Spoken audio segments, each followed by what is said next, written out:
Yo soy libre, alegre, soy todo y uno. Soy verano, soy playa, soy frío de montaña. Yo soy así de claro, es que yo soy así. Yo soy claro, soy único, ay, yo soy así. Yo soy hijo y vecino, amigo y cuñado. Soy camino y destino, comienzo y final. No importa dónde vaya, yo voy a estar ahí. Yo soy claro, soy único, ay, yo soy así. Yo soy poesía y soy verso.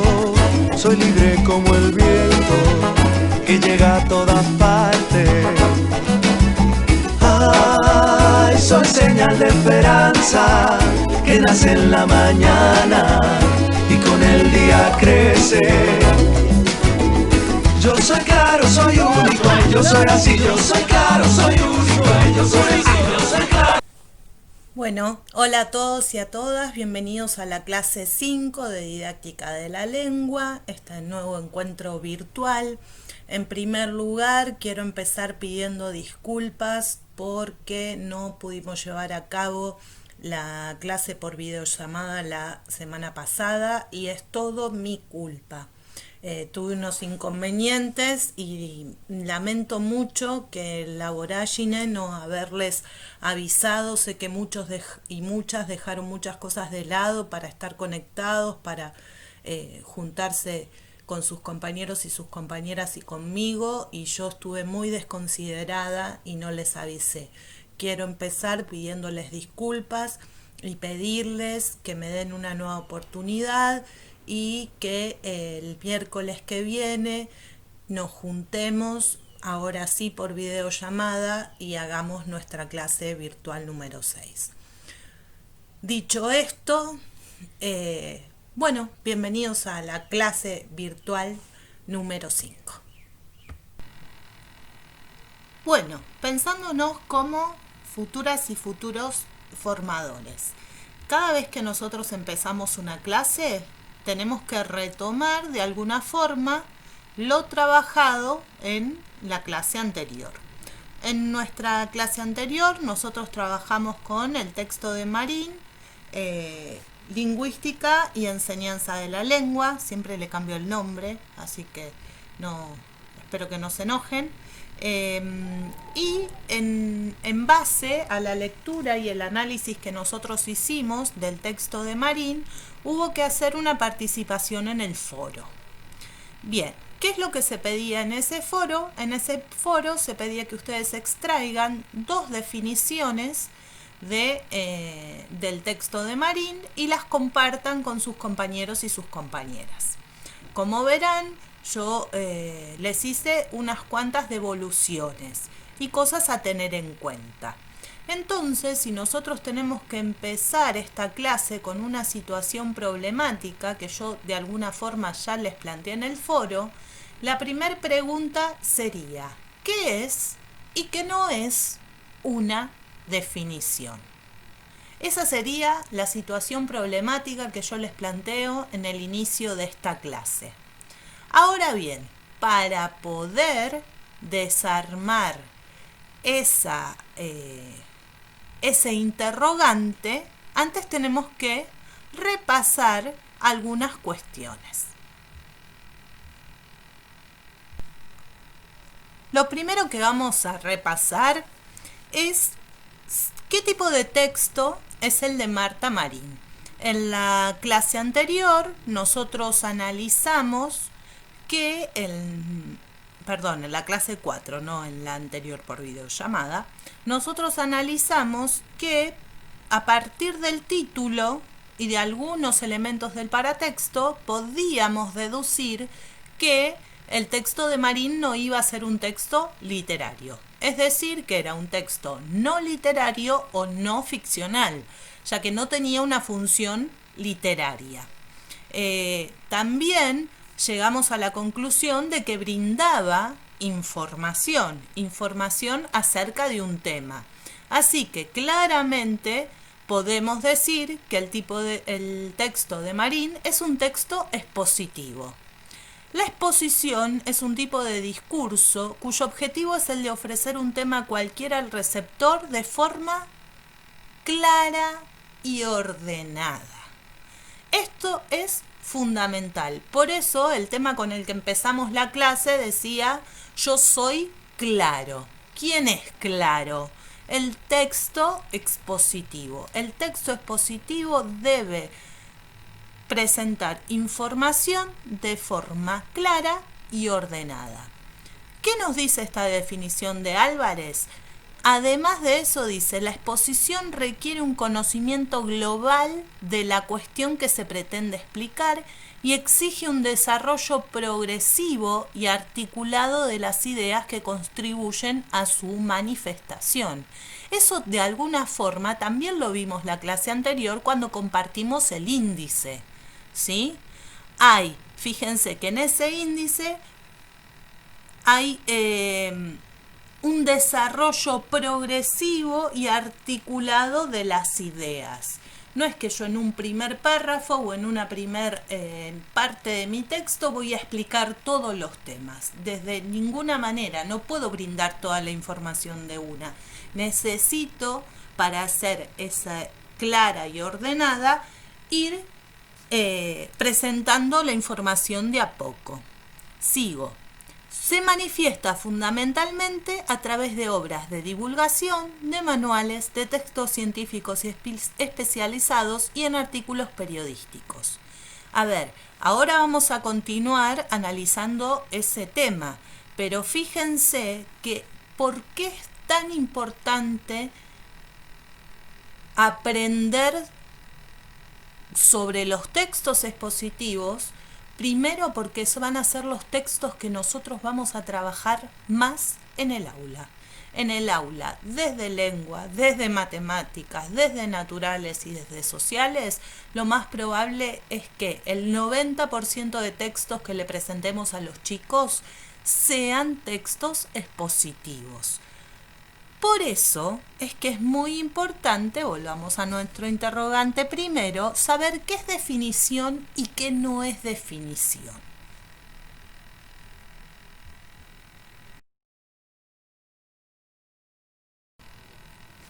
Pero antes retomemos un concepto que nosotros ya trabajamos la clase anterior y profundicémoslo.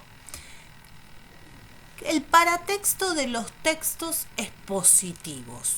¿Cuál es? Los textos expositivos van a tener un paratexto determinado, ¿sí? Primero que nada, no se olviden que la palabra paratexto está compuesta por un prefijo que es para, por eso es parapolicial, paraolímpico. Ese para significa al lado de, junto a, y la palabra o el sufijo texto. Entonces, si hablamos de paratexto, es aquello que rodea, que está junto al texto propiamente dicho. Cuando yo estoy frente a un texto y si encuentro títulos y subtítulos, gráficos, cuadros, esquemas, infografías, fotos, epígrafes y notas al pie, lo más probable es que esté frente a un texto expositivo, ¿sí? Ahora analicemos. ¿Había títulos y subtítulos en el texto de Marín? Sí, había un título principal y había distintos subtítulos. La competencia comunicativa y sus componentes, la teoría del lenguaje como textualidad, la teoría de la lectura y la escritura como proceso, la teoría del aprendizaje como construcción. ¿Se acuerdan lo que hablamos en recién? Todos esos títulos y subtítulos ayudan a ¿qué? A presentar la información de forma ordenada y clara. ¿Sí? ¿Me siguen? ¿Habían gráficos, cuadros, esquemas o infografías en el texto de Marín? Sí. ¿Habían fotos y epígrafes? También. ¿Habían notas al pie? También. Todas ellas las vamos a mostrar en las diapositivas que figuran a continuación.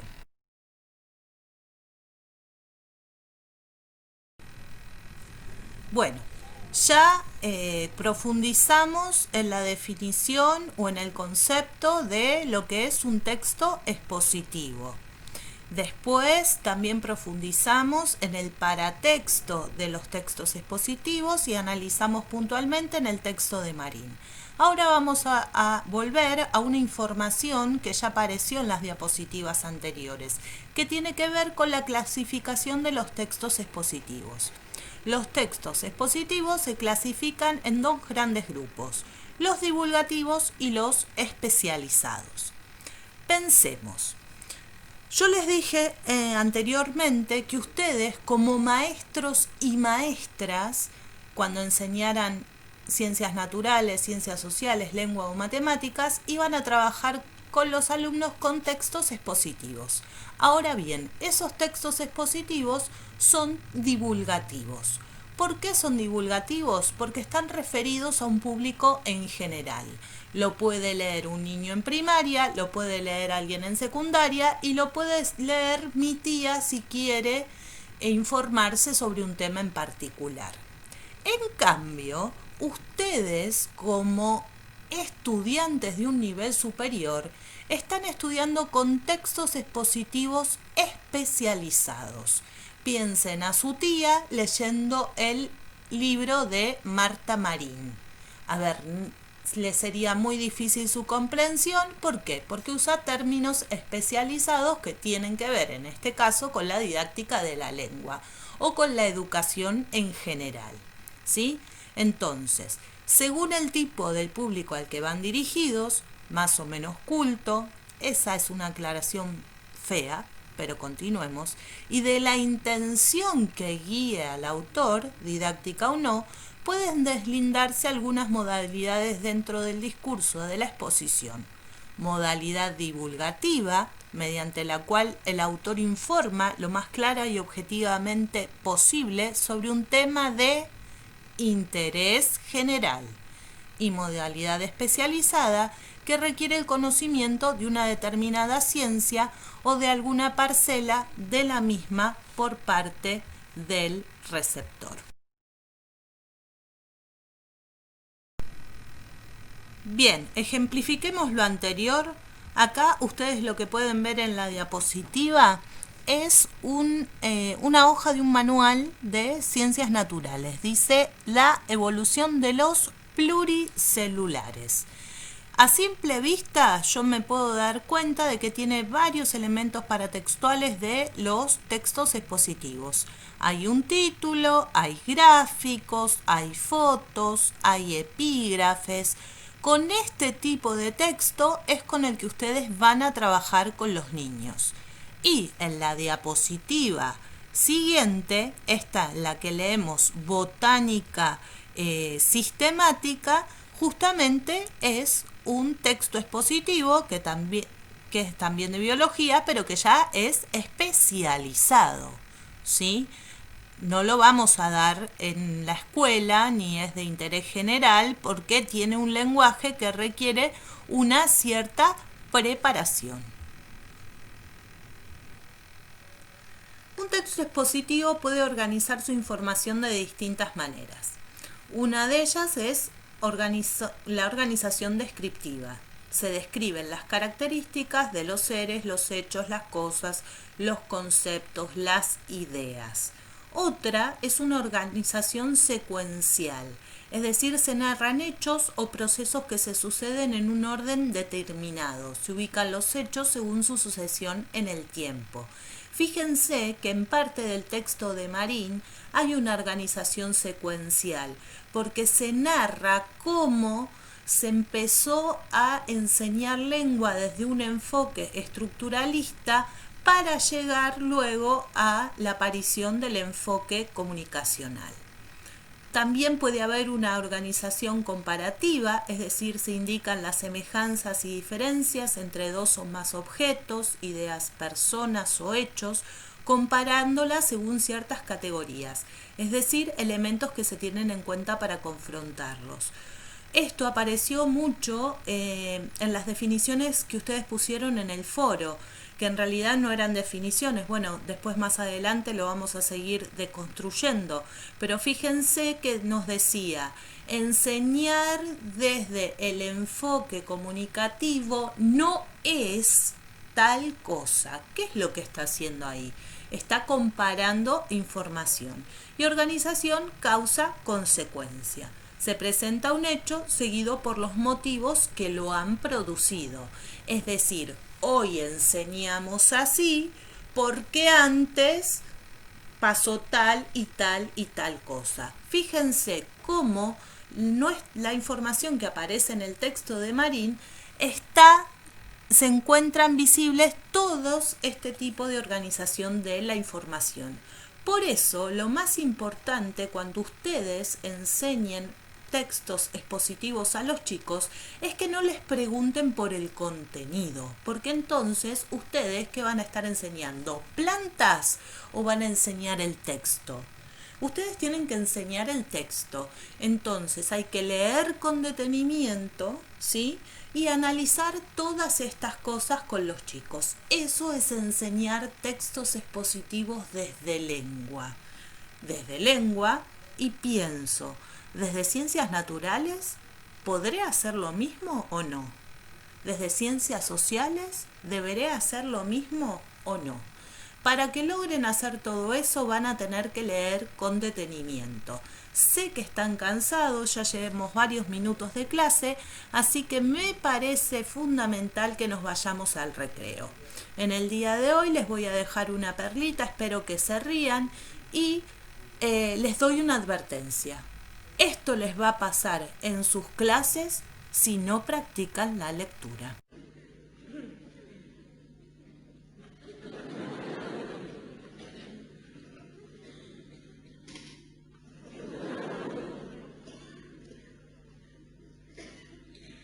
La siguiente obra del presente recital ilustra un periodo poco conocido de la juventud de Johann Sebastian Mastropiero. Todo empezó cuando un conocido crítico se refirió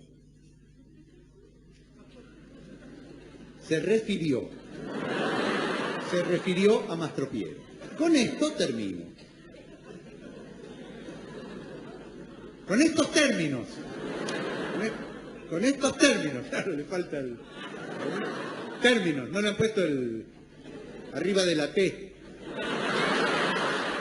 no tiene la diéresis, no le han puesto la diéresis. Es un error de la hipotimia, cualquiera.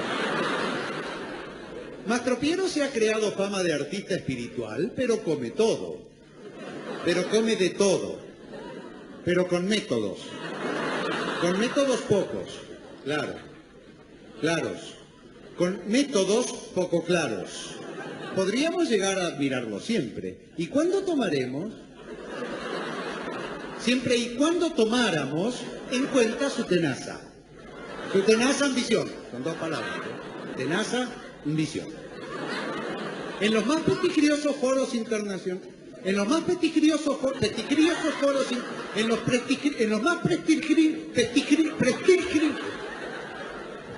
en los más famosos foros internacionales.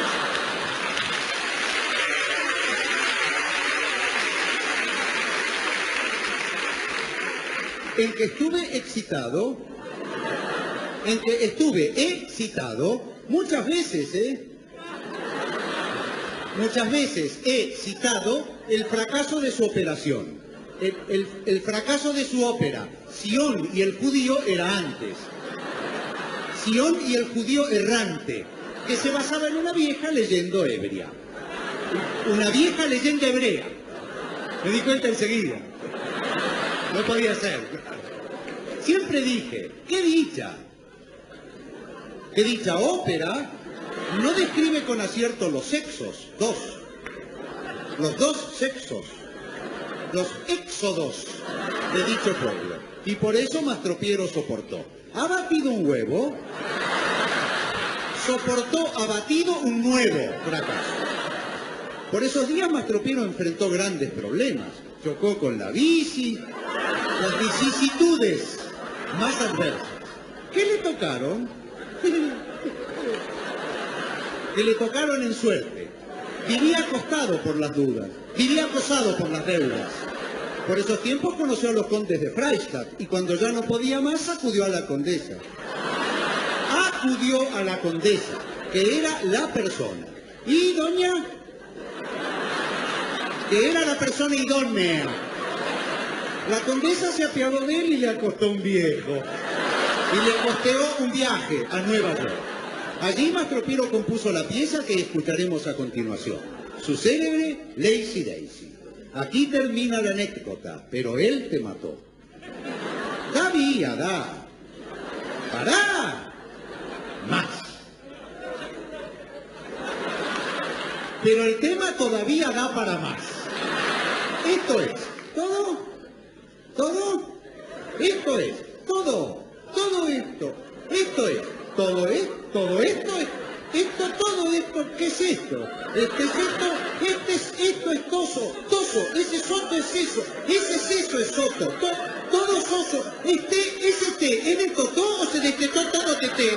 Totó, ese, ¡ah! Esto es todo.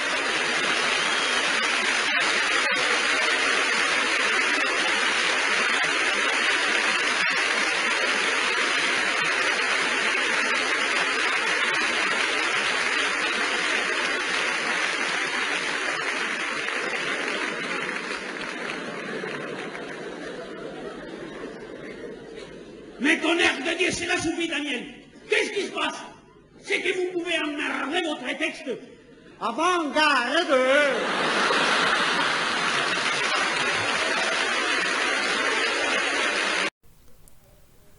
¿Qué les pareció el recreo? Espero que se hayan reído. Como verán, la grabación es muy vieja porque esto es más de mi época que la de ustedes.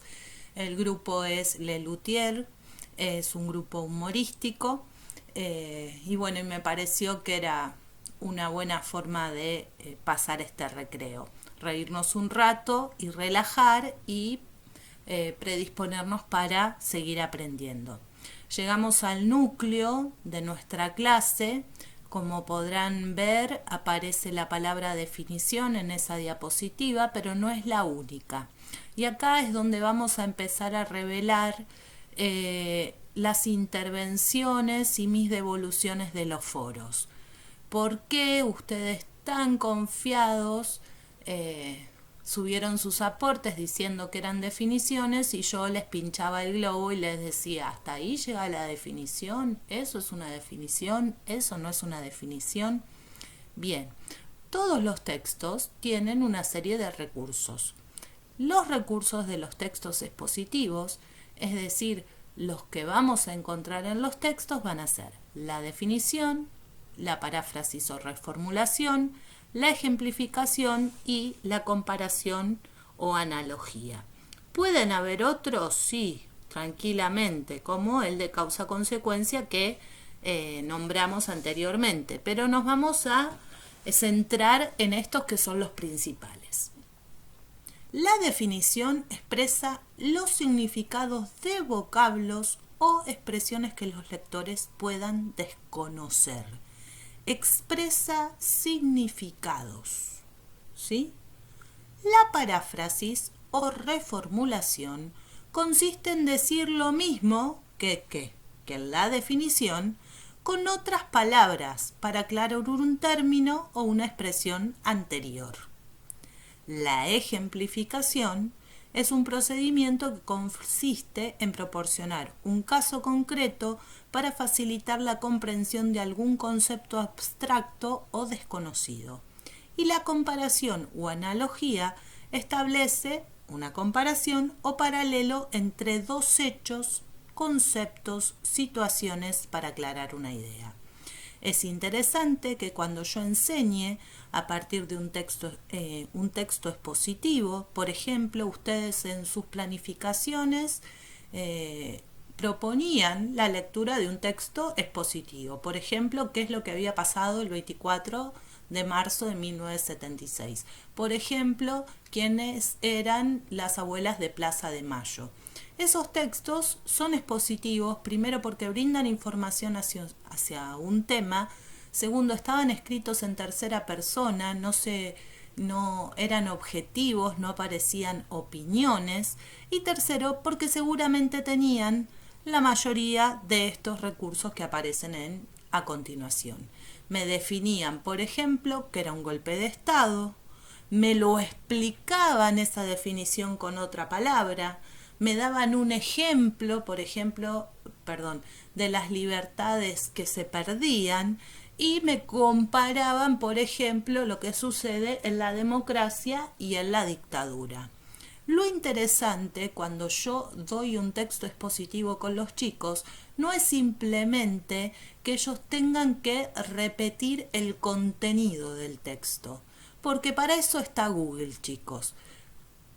Una clase bien dada, nos va a decir Rebeca Anijovic, es aquella en que el docente le da a los chicos una herramienta que sin esa herramienta no pueden resolver un problema. Si yo les doy un texto para hacerle preguntas y el chico vuelve a su casa o pone Google, o pone la tele, o pone la radio, le pregunta a la madre y la respuesta está ahí, pregúntenselo, ¿será una buena clase? Lo interesante cuando yo trabajo un texto expositivo justamente es analizar todas estas cosas. Por ejemplo, cuando yo encuentro una ejemplificación, decirle a los chicos y hacer visible qué está haciendo acá, para que el chico me diga, está enumerando todos los libros, los títulos de los libros prohibidos durante la dictadura. Ahí, implícitamente, yo le estoy enseñando a reconocer que la ejemplificación. Él va a saber en un próximo texto que generalmente después de los 2 puntos aparece una enumeración o aparece una ejemplificación. ¿Sí?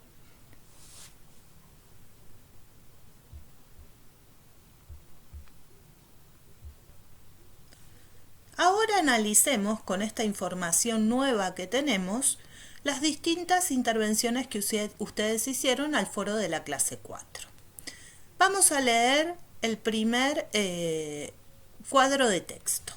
Dice, la competencia discursiva es nuestra capacidad de comprender y saber seleccionar textos que nos permitan crear un debate adecuado a la circunstancia en la que nos encontramos o a la que pretendemos llegar. Esa es una definición pura. ¿Por qué es una definición pura? Porque aparece un concepto que es desarrollado luego. ¿Qué se desarrolla ese concepto? ¿Todas sus implicancias? No. Responde a la pregunta ¿qué es? Si yo te pregunto ¿qué es la competencia discursiva? Vos me decís es nuestra capacidad de comprender, saber seleccionar, Esa es una definición pura. Ahora vayamos a la segunda, que también es una definición. Pero, dice, gramática del texto. Conocimiento de las estructuras textuales y de los mecanismos de cohesión textual y dentro de ellos el de progresión temática, distribución y alternancia de información vieja y nueva. Este conocimiento favorece la comprensión lectora y la producción de textos propio con alta eficiencia comunicativa. ¿Por qué yo les puse en colorado progresión temática y distribución y alternancia de información vieja y nueva? Volvamos a leerlo. Dice, gramática del texto.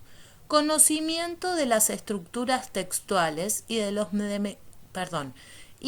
mecanismos de cohesión textual, y dentro de ellos el de progresión temática.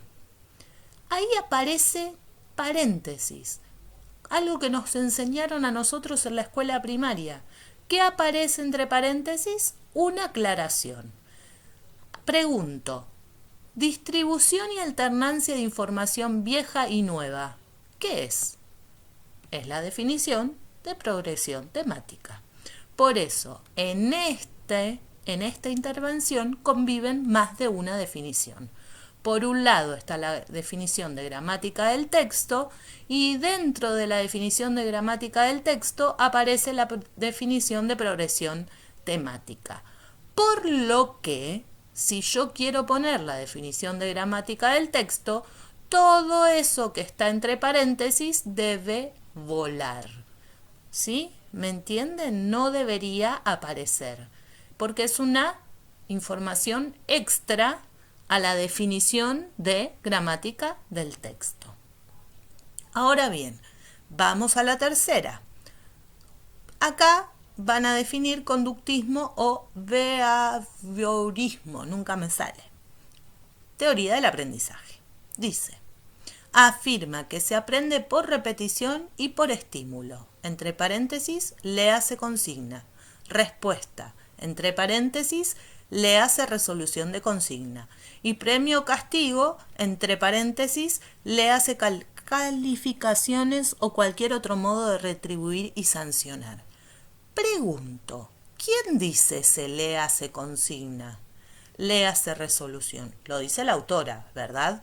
Lo dice Marín. ¿Pero por qué lo dice Marín? Porque en nuestro texto nosotros tenemos esas consignas, esa resolución de consignas, esas calificaciones. Ahora bien, vuelvo a lo anterior. Si aparece entre paréntesis, en este caso, nos da una orden. Lean esto, lean lo otro, para entender a qué se refiere. Pero si yo quiero dar la definición de conductismo, tengo que decir que en la teoría del aprendizaje conductista afirma que se aprende por repetición y por estímulo, respuesta, premio o castigo. ¿Me siguen? Entonces, vayamos aclarando un poco el panorama. Ninguna está mal. Ahora bien, yo tengo que aprender a reconocer y hacer los recortes necesarios en el texto para encontrar la definición. ¿Por qué? ¿Porque la de lengua es una hincha quinotos? Sí, soy una hincha quinotos, pero en realidad ustedes tienen que aprender a hacer eso porque eso es lo que le van a pedir a los chicos que hagan. Les va a pasar que ustedes les dicen a los chicos, definan tal concepto y los chicos les van a copiar 3 hojas y ustedes les van a decir es mucho. Y el pibe te va a decir, ¿y hasta dónde? No me sirve ni él es mucho ni él es poco. Tengo que enseñar cuál es la definición. Y eso lo voy a ir enseñando cada vez que abordo un texto expositivo con los chicos. Si yo abordo en naturales un texto que hable sobre célula, más allá de que el chico me defina célula, le voy mostrando. ¿Ves cómo define acá la palabra célula? ¿Ves que esto que aparece entre paréntesis, ¿a quién se refiere? ¿A la célula o a esta otra palabra? Eso es enseñar un texto expositivo.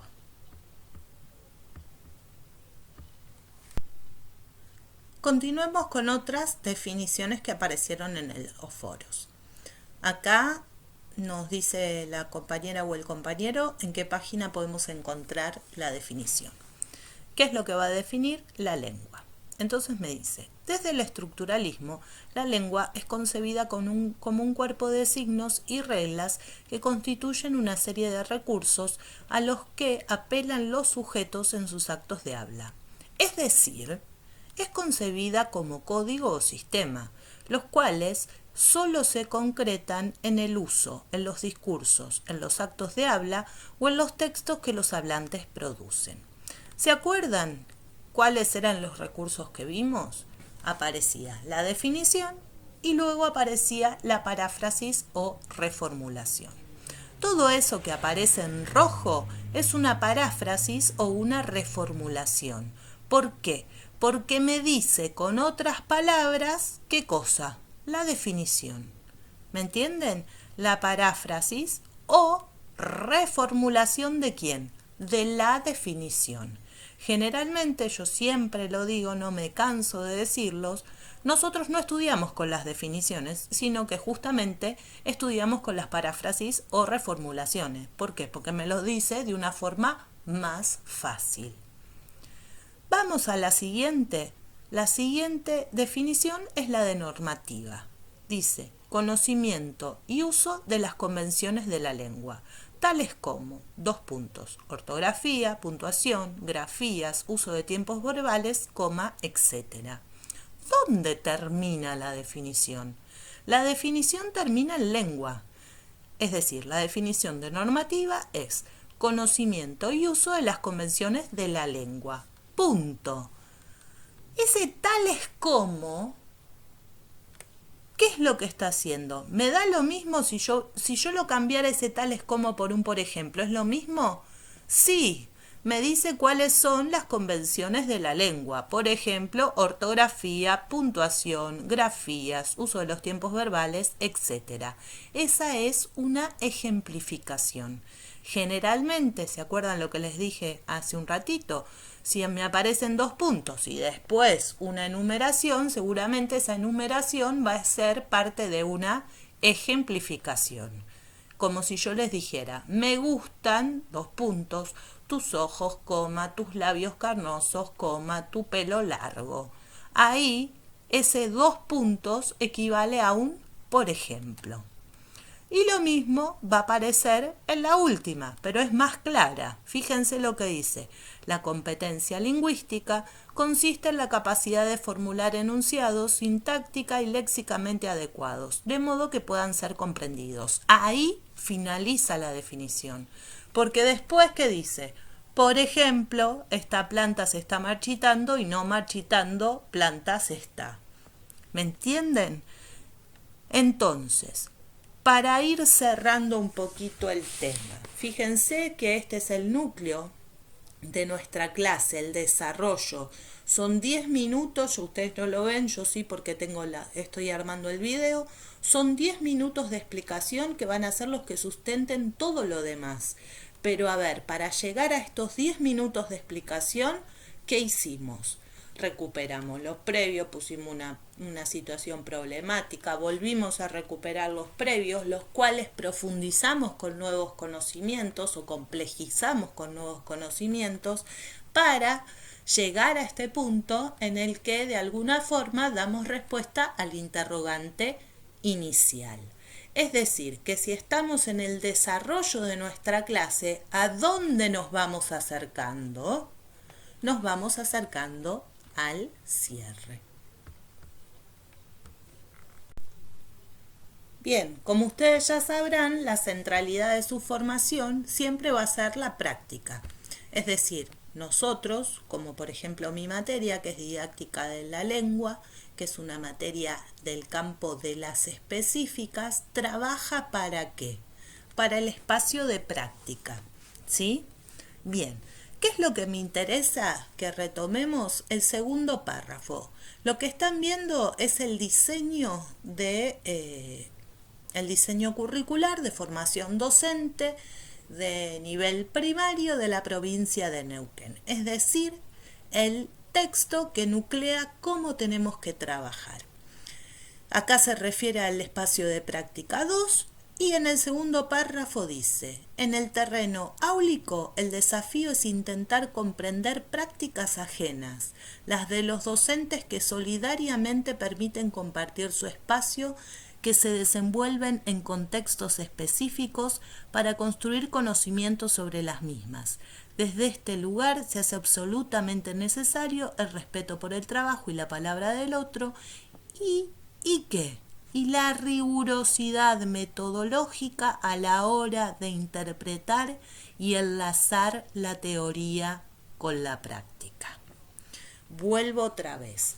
En el espacio de práctica del segundo año, ¿a qué se aspira? A que ustedes traten de comprender las prácticas de los docentes, a los que supuestamente vamos a ir a observar, junto con sus niños en un contexto áulico. Veremos cómo se desarrolla el año, pero para eso nosotros trabajamos, ¿sí? ¿Pero qué necesitamos? ¿Yo qué voy a ir? ¿Voy a ir y voy a mirar cualquier cosa? No. Rigurosidad metodológica a la hora de interpretar y enlazar la teoría con la práctica. Por eso hago esta introducción para el foro que les voy a pedir de esta clase. Quiero que entiendan, o me gustaría comunicar, que lo que yo les pido siempre es en pos de este trabajo que ustedes tienen que hacer en un futuro en práctica, que no, si no será este año, será el año que viene, pero lo tienen que hacer sí o sí, que es tratar de interpretar cómo enseña ese maestro o esa maestra que nos abre el aula. En el foro de esta clase número 6, lo que yo les voy a proponer es leer detenidamente 2 secuencias didácticas de enseñanza y aprendizaje de los textos expositivos. Y les pido que reflexionen acerca del enfoque de la lengua que éste propone. Que sistematicen en su carpeta o cuaderno sus apreciaciones en un cuadro comparativo que expongan cómo es el sujeto que enseña en una secuencia, cómo es el sujeto que enseña en la otra, cómo es el sujeto que aprende en una y en otra, si es activo, si es pasivo, cómo es la relación con el conocimiento que propone cada una de estas secuencias didácticas, a qué teoría del aprendizaje y a qué concepción de la lengua responden estas secuencias. Eso lo tienen que hacer en sus carpetas, así que si ustedes no tienen ganas de hacerlo, yo no me voy a enterar, ¿sí? Pero los invito a que traten de hacerlo para después poder ir al foro. En el foro de la clase ustedes lo que tienen que explicar con sus palabras es a qué enfoque de la lengua responde cada secuencia y fundamentar sus respuestas teniendo en cuenta el marco teórico que abordamos, que es el libro de Marie. Ustedes van a ver que hay 2 series de actividades. Una secuencia didáctica 1, en la cual se presenta un texto a los alumnos y una propuesta de trabajo. Y otra par de actividades en las cuales se presenta el mismo texto a los alumnos, pero otras consignas totalmente diferentes. Por lógica, una responde al enfoque estructuralista de la lengua y otra responde al enfoque comunicativo de la lengua. En el foro ustedes tienen que decir, la secuencia 1 responde a tal enfoque, por tal y tal y tales cosas. Por eso va a ser muy importante que lean las intervenciones de sus compañeros y sus compañeras, para no repetir y para enriquecernos entre todos.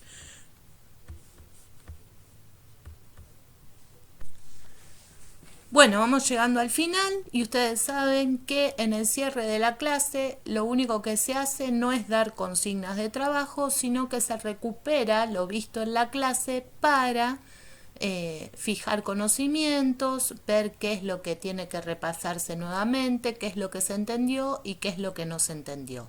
Yo no los tengo a ustedes para verificarlo digamos oralmente, pero igual hagamos como si estuviéramos en la clase y vamos a hacer el cierre de la misma para hacer como un raconto de lo que vimos hoy y para eso los invito a ver el siguiente video. Hola amigos de la literatura, bienvenidos a una nueva sesión de Un Profesor.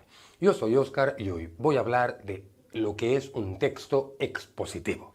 Bien, un texto expositivo es aquel que aborda de manera objetiva un asunto o tema determinado, con la finalidad de dar a conocer e informar de una serie de hechos o conceptos específicos. Es decir, el propósito fundamental es transmitir información, es decir, aportar conocimiento claro y directo sobre un tema. Para que lo entendamos, un texto expositivo busca aclarar y detallar la información relacionada con los datos que se aportan. Hay 2 grandes tipos de textos expositivos. El primero sería el texto expositivo de carácter divulgativo. Este está destinado al público en general. No es necesario un conocimiento previo del tema que se toca para entender lo que se nos explica. Y segundo tipo sería el texto expositivo de carácter especializado.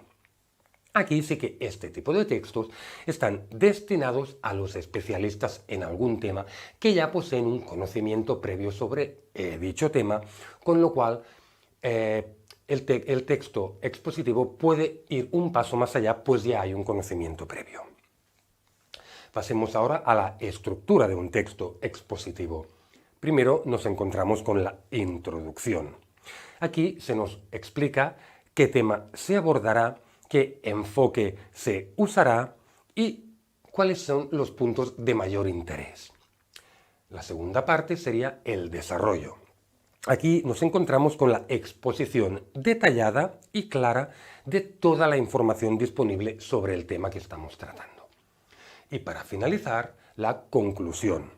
Aquí nos encontramos con la síntesis de la información que se nos ha presentado. Pasemos ahora a las características de los textos expositivos. La primera es que la redacción debe ser objetiva. No tiene cabida emociones ni opiniones, sino solo hechos comprobables.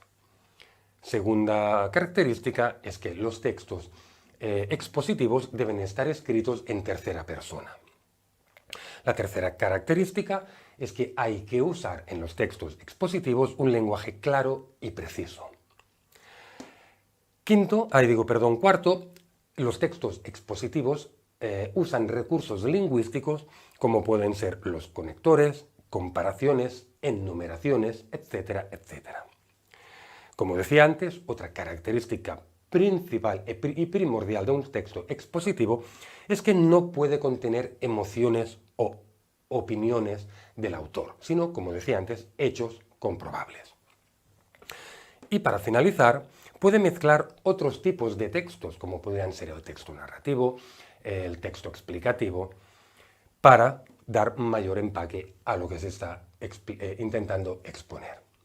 Así pues, amigos, hemos visto qué es un texto expositivo y qué características tiene. Espero que os haya interesado el tema y, como siempre, emplazaros a nuestra página web unprofesor.com, donde encontraréis algunos ejercicios que os hemos preparado de este tema, así como otros muchos temas que os podrían interesar. Sin nada más que añadir, me despido de vosotros y os emplazo a una nueva sesión de Un Profesor. Hasta entonces, muchas gracias.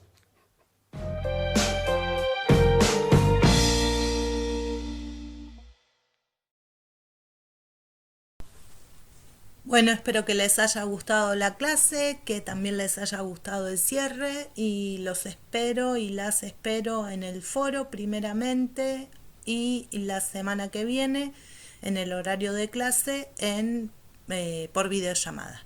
Gracias, un beso, un abrazo gigante a todos y a todas.